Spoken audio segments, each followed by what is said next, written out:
गांव के लोग, बाहर के लोग ये कहते थे कि एक गांव की लड़की है जो आज डलाईपुरवा गांव से आज जापान तक पहुंच पाई है।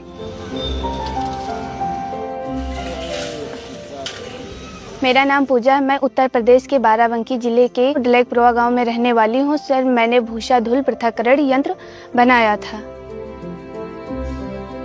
हमारा छप्पर नुमा घर है। छोटी सी जो डिब्बी जलाई जाती है, हम उससे जलाकर पहले पढ़ते थे हम। अब वो छोटी सी जो बैटरी आती है, बल्ब जलाकर, अब उससे अब सब लोग पढ़ते हैं। से मैम अभी तो पेटेंट हो रहा है। अब ये वहाँ से जब बन के आएगा तो जो हमारे गांव में ट्रैक्टर चलते हैं, थ्रेसर चलता है, उससे जो हमारे वातावरण में धूल उड़ती थी, उससे धूल नहीं उड़ेगी। जो धूल प्रदूषित करती थी, जिससे खांसी आने लगती थी, सांस लेने में दिक्कत होती थी, उस सब बीमारियों को हमारा वो जो मॉडल मैंने भूसा धूल पृथक्करण यंत्र बनाया, उससे सब कुछ हटा दिया जाएगा। मम्मी पापा हमारे यही बोलते हैं, कम है तो क्या हुआ, लेकिन हम नहीं खाएंगे, 2 दिन नहीं खाएंगे, 4 दिन नहीं खाएंगे। मम्मी पापा रोने भी लगते हैं कि पढ़ लो, पढ़ने से सब कुछ है, नहीं पढ़ोगी तो कुछ भी नहीं है।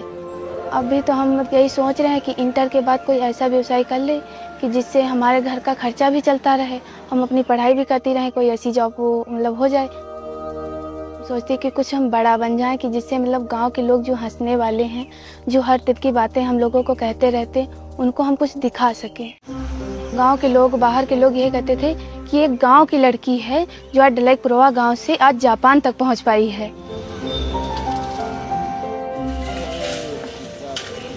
मेरा नाम पूजा है। मैं उत्तर प्रदेश के बाराबंकी जिले के डलाईपुरवा गांव में रहने वाली हूं। सर, मैंने भूसा धूल पृथक्करण यंत्र बनाया था।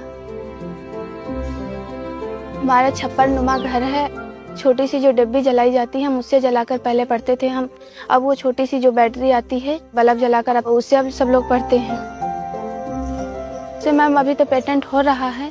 अब ये वहाँ से जब बन के आएगा तो जो हमारे गांव में ट्रैक्टर चलते हैं, थ्रेसर चलता है, उससे जो हमारे वातावरण में धूल उड़ती थी, उससे धूल नहीं उड़ेगी। जो धूल प्रदूषित करती थी, जिससे खांसी आने लगती थी, सांस लेने में दिक्कत होती थी, उस सब बीमारियों को हमारा वो जो मॉडल मैंने भूसा धूल पृथक्करण यंत्र बनाया, उससे सब कुछ हटा दिया जाएगा।